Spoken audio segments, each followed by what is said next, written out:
Good morning. It's Alex with LWS. So I have here in front of me an article from the Washington Post titled, "Fearing Post-Election Violence, Retailers Board Up Windows and Hire Extra Security. Store owners are taking unprecedented measures to guard against election-related chaos. Rodeo Drive in Beverly Hills will be completely boarded up for 2 days." I think it's going to be a lot longer than 2 days, if I'm honest, because they're not going to have the results. As you've already seen, I imagine, from watching the election last night in the news, a lot of states haven't finalized their reporting. So they're going to be boarded up for a while. So be it. They go on to say that crews arrived on Rodeo Drive at 6 a.m. Monday with a singular task: to board up every one of the roughly 70 posh boutiques and high-end properties lining the upscale Beverly Hills Strip. They plan to work until midnight and barricade Rodeo Drive to vehicles and pedestrians for 2 days, all in anticipation of Election Day. Now, we know we're going to see civil unrest. We've already seen it. It's been going on almost all year. There's been no end in sight. We've seen Portland, we've seen Kenosha, we've seen Atlanta, LA, Chicago. I don't know if Chicago's has been riots, but it's just been chaos and violence. We've seen it everywhere.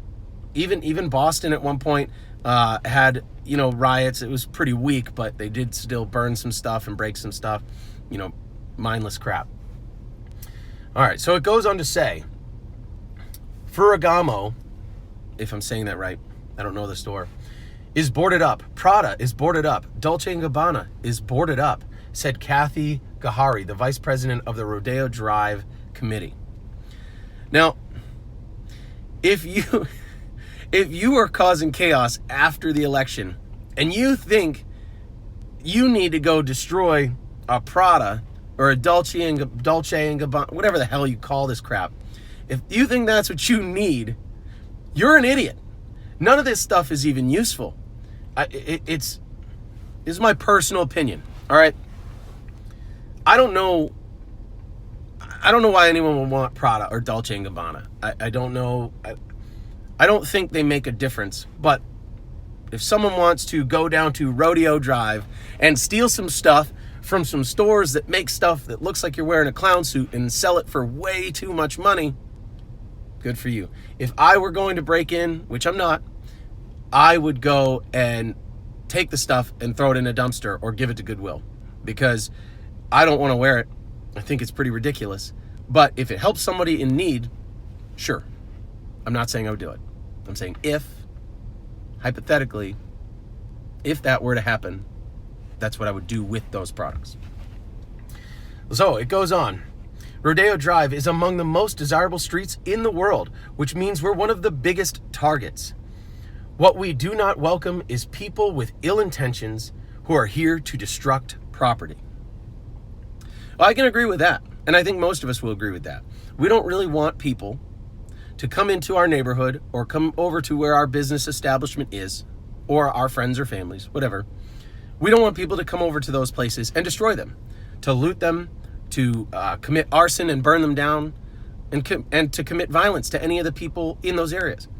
A lot of people have worked their whole lives to build a business, and a lot of these businesses aren't going to be able to recover. They're already suffering so much from COVID and the lockdowns that this is just icing on the top of the cake. This is the last straw. Maybe not for these uppity companies that sell a t-shirt for like $400, but for most of them, it's been a very rough year. Let's see. After a year marked by unrest and upheaval, retailers around the country are taking sweeping measures and spending millions to protect their stores during high-stakes presidential election that could quickly turn contentious. Saks Fifth Avenue and CVS are boarding up stores' windows and adding extra security at some locations. While Neiman Marcus is closing all stores at 5 p.m. on Election Day, others are closing altogether on Tuesday or providing paid time off for employees to vote or volunteer at the polls. It's real. It's getting real. I mean, it's been real. It's been real all year, but it's getting worse and worse. You would think. Now, it remains to be seen because the election results aren't finalized, but Biden's currently in the lead. So you would think if they truly just hate Trump, if they truly hate the conservatives, maybe they'll stop. I don't know. I don't think they'll stop. I think they're going to continue because they haven't been disciplined. Their behavior has been rewarded every step of the way. It's like a spoiled child that stomps their feet and throws a fit. If you give them what they want, they're going to stomp their feet and throw a fit more often. They're just going to do it more frequently because it works. It has proven to work. Anyway, there's a quote in here, and it says, "The safety of our customers, associates, and communities, as well as the protections of our physical assets, is of utmost importance," Nicole Schoenberg, a spokeswoman for Saks Fifth Avenue, said in a statement. I mean, that's obvious. That doesn't really, I don't need to go on about that. We know that those things are important. People, assets, property, it's all important to businesses. It's important to everyone who owns those things. Not people, but, friends and family. Like, those are important to you, I hope. The election is the latest wild card for retailers who have been hit hard by the coronavirus pandemic and a summer of civil unrest. The May 25th killing of George Floyd, a black man in police custody in Minneapolis, sparked protests across the country, including some that turned violent. Some. I know it's technically a small percentage, but they have caused these civil unrest, these riots, have caused more damage. It's in the billions, several billion. They've caused more damage than any natural disaster, and far more damage than any prior riots we've seen, any massive uprising of people. Stores across the country were vandalized, leading some retailers, such as Target and Nordstrom, to abruptly shutter locations and others to board up windows and step up security. Retailers have already sustained an estimated $1 billion in insured losses from property damage and theft this year, according to early estimates from the Insurance Information Institute, making this year's protests the costliest civil disorder in U.S. history. It's a little deceiving because they don't talk about all losses. They're talking about insured losses. Maybe that's because it's easier for them to quantify because they can get the information directly from the Insurance Information Institute. But I think if we were able to tally up all losses, not just insured, but uninsured losses, you would find this disaster to be unprecedented, and I doubt we'll ever see something like this again. We're talking several billions of dollars. Lives changed forever. Murders committed by far-left chaotic regimes pretending to be fighting for rights of others when in reality they're just trying to bring down the system that we all have come to know and love. It goes on. President Trump on Tuesday morning weighed in on the boarding up of buildings in cities like New York, calling it very sad on Fox and Friends. "It's a shame to watch it," he said. "It's a shame. No reason for it." He attributed rioting and looting to wise guys, anarchists, and agitators, and said without evidence that potential violence would be the result of weak leadership in Democrat-run cities such as Chicago, Portland, and Baltimore. We have evidence. The evidence is everywhere around us. You look in Portland, I think it was Mayor Wheeler, I think is his name. Weak.